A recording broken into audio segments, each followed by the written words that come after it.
இப்போ நீங்கள் நிறைய நான் குரூப் ஒன் இன்டர்வியூஸ்லாம் நிறைய பார்ப்பேன் அப்படின்னு சொன்னீங்களே. இப்போ ஒருத்தரோட இன்டர்வியூவோ இது பார்க்குறீங்க அப்படின்னா என்னென்னலாம் அதில் முக்கியமாக நோட் பண்ணுவீங்க அச்சீவர்ஸோட ஸ்பீச்சில்? நான் வந்து அவங்க என்ன ப்ரிப்பேர் பண்ணுறாங்க, அவங்களோட மிஸ்டேக்ஸ் வந்து அவங்க எப்படி ஐடென்டிஃபை பண்ணாங்க, அந்த மாதிரி அவங்களோட மிஸ்டேக்ஸ் என்னென்னு சொல்லுவாங்க.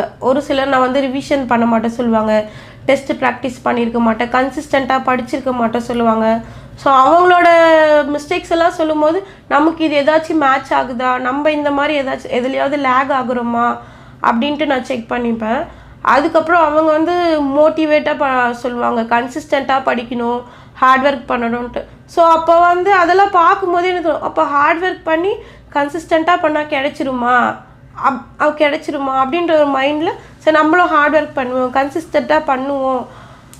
இன்றைக்கி எனக்கு கிடச்சிருச்சு, என்னோடய ஹார்ட் ஒர்க்கு கன்சிஸ்டண்ட்டாக நான் பண்ணதுக்கு எனக்கு கிடச்சிருச்சு. அவங்களோட ஸ்ட்ரகிள்ஸ் எல்லாம் சொல்லுவாங்க.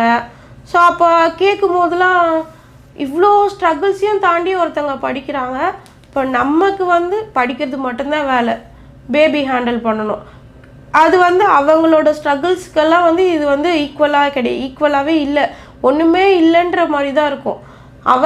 அவங்களோடதை வச்சு நான் வந்து இதெல்லாம் ஒன்றும் ப்ராப்ளமே இல்லை, படிக்கிறது தானே, நமக்கு நம்ம டைம் கொடுத்து நம்ம படித்தா முடிஞ்சிடும் அப்படின்னு சொல்லிட்டு நான் படிப்பேன். ஓகே.